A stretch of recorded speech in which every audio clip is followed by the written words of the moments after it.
This video is brought to you by Dr. Kristen R. Bromley's Guitar Method Book Series and Online Music Academy.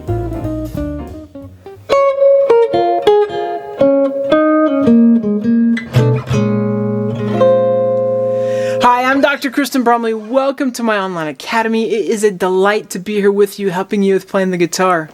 This is lesson 28 in this series that is all about jazz guitar. As you know, I love jazz guitar and I'm delighted to bring this course to you, where we're really working in a line upon line fashion, just developing all the different aspects of playing jazz guitar.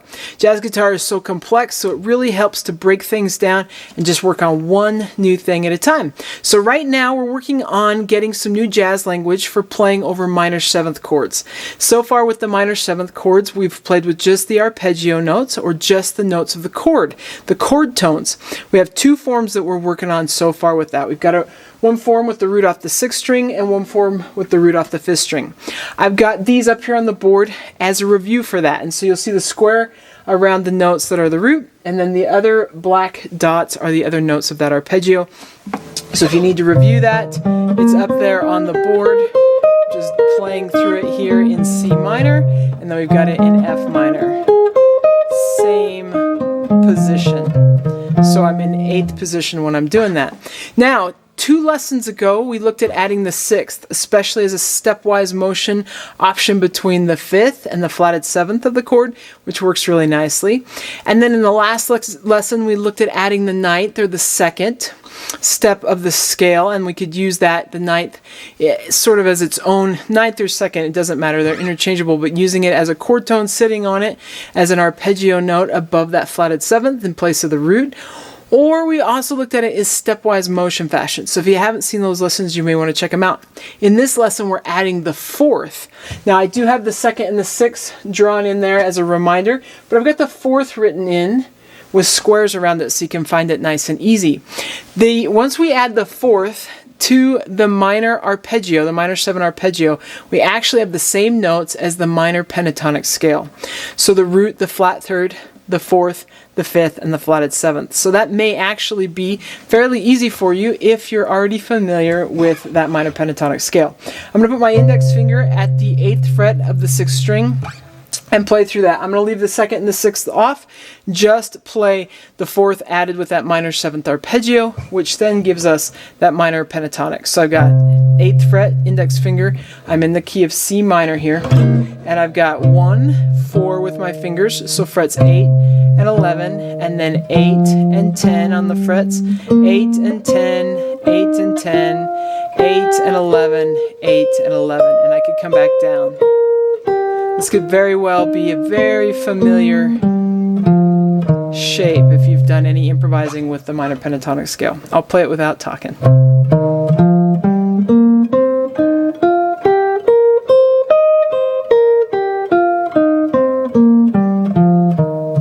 you're going to want to get comfortable with that, especially on those higher strings, which adds that pitch at the 10th fret of the 3rd string. Then once you got that one down, we wanted to look at the 5th string form. I'm going to demonstrate it there in F, so I'm in the same position. I go 8th fret to 11th fret, 8th fret to 10th fret, 8th fret to 10th fret, and then 9th fret to the 11th fret, and then index there at the 8th fret up to the 11th fret.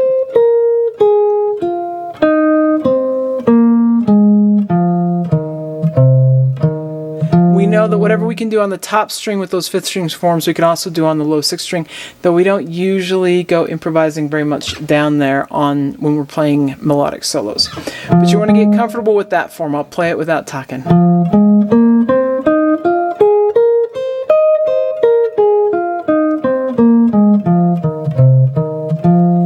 Now, plain and simple, we can simply add that 4th tone into our improvised ideas. So if I'm playing right there, for example, with my ring finger on that root that sits with the key of C at the 10th fret, I can go right up to that 4, 3, or root flat 3, 4, or the flat 3 to the 5. This works really well as stepwise motion. We can go between the chord tones that surround it, the flatted third and the fifth. We can do any of those kinds of things. We can just sit on it because it actually sits nicely against the minor seventh chord. You can also take and do a little enclosure to the flatted third. Go the 4, the 2 to the flat 3. So we've got the 2 written in here. So I could go 4, 2, flat 3. Kind of a nice sound that you can have in there. So you can use various stepwise motion. You can even throw the 6th in with. So you got the 2nd and the 6th that you can throw in there with it. You want to get a little comfortable with finding that 4th right there in that shape, and you'll be good to go. Over on the 5th string form, we also can do that 4, 4, 2, flat 3. As well as sitting on it. We can sit on it and we can go to those surrounding ones, do passing tones and so on. So what we want to do is try and improvise getting this idea in here, as we always do with these lessons. I have a backing track that's been created. Down in the description below there's a link. You can click on it and have access to the backing track just to play over it without me playing. Here we're going to play together. One of the best ways, as I've mentioned in other lessons, to sort of learn this language is just to play along with people and sort of intuitively pick up what they're doing. And if you find something you really like, you just look at it, steal it, and get it into your own sort of language repertoire, so to speak. So we've got this backing track's going to go around all 12 keys. We've got the C minor 7 to start us off, but around that circle of 4, so it should be super familiar by this time in the course, though I have it up here on the board. So we'll start in the key of C, we'll C minor, and then we'll do F minor, B flat, E flat, A flat, D flat, G flat, B, E, A, D, G, and C, and that'll take us through all those keys. We're going to have 8 bars per chord. This is going to happen at 121 beats per minute. If that is too fast, if you feel like you want to play something a little slower, there's also a backing track, and there's a link for that down in the description below that goes at 105 beats per minute, so you can have it just a little bit slower. But we'll just go ahead and do this. I'll play right along with you, steal what you want to. We'll hear amphoran in the snare drum, and we will be in.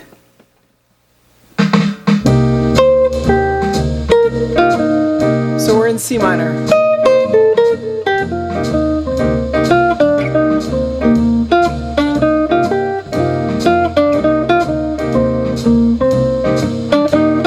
Now F minor.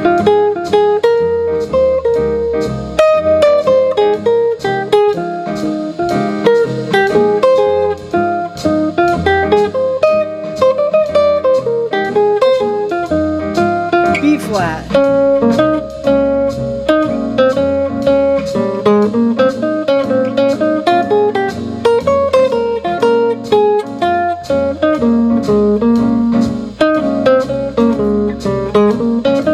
E flat.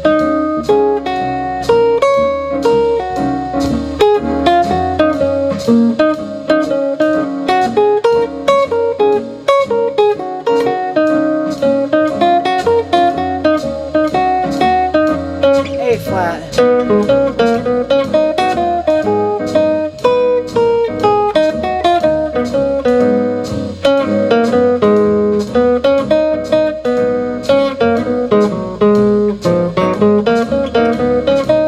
D flat.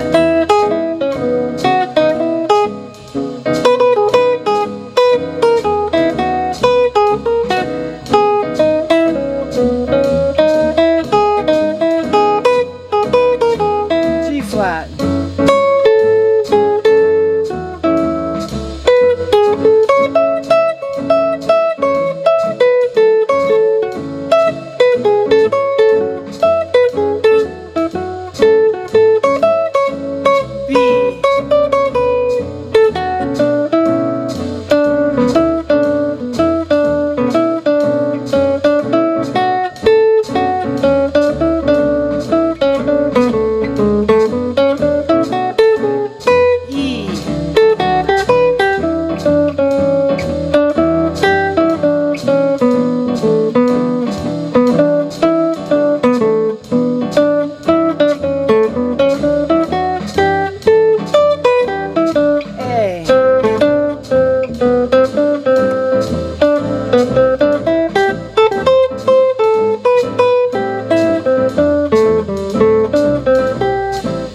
that was fun. Hope you got some ideas flowing. Of course, you're welcome to steal anything that I was playing. Now, that backing track and all the backing tracks that are used in this lesson series are available on the channel. You can play over them as much as you'd like to without me playing over the top. Down in the description below, there's the links for the one that is at the 105 BPM. It's a little slower than what we were doing, and the one that we were using here, which is at 121 beats per minute. All the other ones that are used on this lesson series are also available. You can find them all on the Jazz Jam Along backing track playlist on the channel. Now, as we move forward, we want to get some chromatic movement into our playing over these minor seventh chords. So in the next lesson, we're going to look at a little bit of chromaticism coming in with the natural seventh being added between that flatted seventh and the root. So that'll be fun. So we'll be doing that. These lessons come out on Mondays, Wednesdays, and Fridays. We also have Technique Tuesdays, Theory Thursdays, and on Saturdays, there's lessons coming out that pertain to improvising in the rock, blues, and pop and folk idioms. So super cool, super fun, and there's hundreds of lessons already on the channel. So lots of great help for playing guitar. Keep at it, have fun, take care, and we'll see you again. If you found this video helpful, please hit the like button and subscribe to the channel. For more in-depth lessons and to progress through a free guitar course, check out my Guitar 101 series on YouTube and my guitar method books, which all come with access to hours of in-depth video lessons. You can find more information about me and my products at KristenBromley.com. Take care.